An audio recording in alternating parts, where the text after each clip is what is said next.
ये एक काल्पनिक कहानी है और दिल को गहराइयों तक छू जाने वाली। एक बार स्वर्ग विचरण करते हुए कृष्ण और राधा एक दूसरे के सामने आ गए। विचलित से कृष्ण, प्रसन्नचित्त सी राधा। कृष्ण सकपकाए, राधा मुस्कुराई।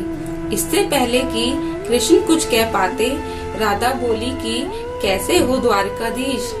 जो राधा उन्हें कहना कहना कहकर बुलाती थी, उसके मुख से द्वारिकाधीश का संबोधन सुनकर कृष्ण को भीतर तक घायल कर गया।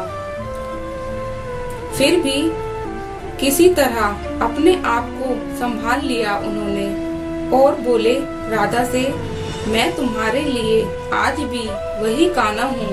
तुम तो मुझे द्वारिकाधीश मत कहो। आओ बैठते हैं, कुछ मैं अपनी कहता हूँ, कुछ तुम अपनी सुनाओ राधा। सच कहूँ राधा, जब भी तुम्हारी याद आती थी, इन आंखों से आंसुओं की बूंदें निकल आती थी। राधा बोली, मेरे साथ ऐसा कुछ नहीं हुआ।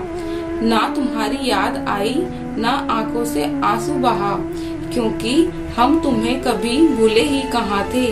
जो तुम याद आते, इन आंखों में सदा तुम ही थे।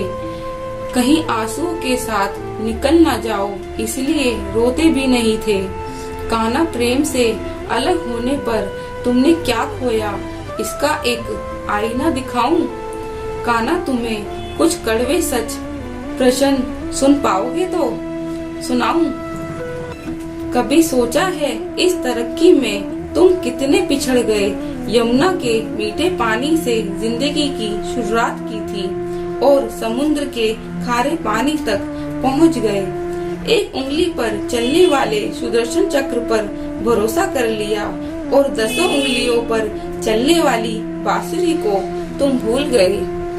कान्हा, जब तुम प्रेम से जुड़े थे तो जो उंगली गोवर्धन पर्वत उठाकर लोगों को विनाश से बचाती थी, प्रेम से अलग होने पर वही उंगली क्या क्या रंग दिखाने लगी। सुदर्शन चक्र उठाकर विनाश के काम आने लगी। कान्हा और द्वारिकाधीश में क्या अंतर होता है, बताऊं कान्हा? कान्हा, होते तो तुम सुदामा के घर जाते, सुदामा तुम्हारे घर नहीं आता। युद्ध में और प्रेम में यही तो फर्क होता है। युद्ध में आप मिटाकर जीतते हैं और प्रेम में आप मिटकर जीतते हैं। कान्हा, प्रेम में डूबा हुआ इंसान दुखी तो रह सकता है, पर किसी को दुखी नहीं कर सकता। आप तो कई कलाओं के स्वामी हो, सोपन दूर दृष्टा हो, गीता जैसे ग्रंथ के दाता हो, पर आपने ये क्या निर्णय लिया? आपने अपनी पूरी सेना कौरवों को सौंप दी और अपने आप को पांडवों के साथ कर लिया। सेना तो आपकी प्रजा थी, राजा तो पालक होता है, उसका रक्षक होता है। आप जैसे महाज्ञानी उस रथ को चला रहे थे जिस पर बैठा अर्जुन आपकी प्रजा को ही मार रहा था। अपनी प्रजा को मरते देख आप में करुणा नहीं जगी, क्योंकि आप प्रेम से शून्य हो चुके थे। आज भी धरती पर जाकर देखो, आपकी द्वारिकाधीश वाली छवि को ढूंढते रह जाओगे। हर जगह, हर मंदिर में मेरे ही साथ खड़े नजर आओगे।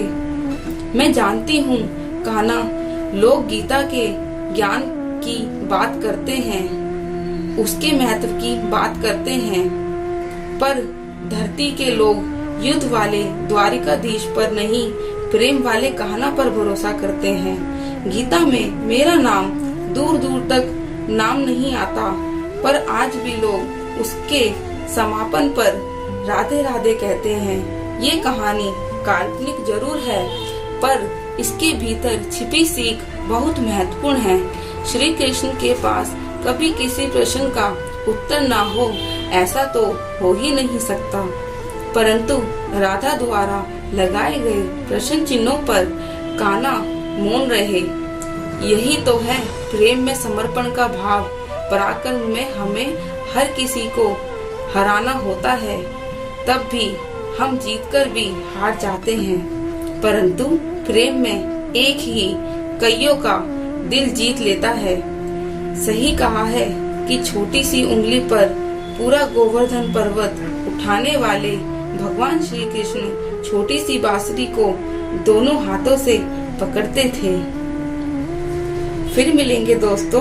अगर आपको मेरी कहानी पसंद आई हो तो प्लीज लाइक करें, कमेंट करें, सब्सक्राइब करना ना भूलें।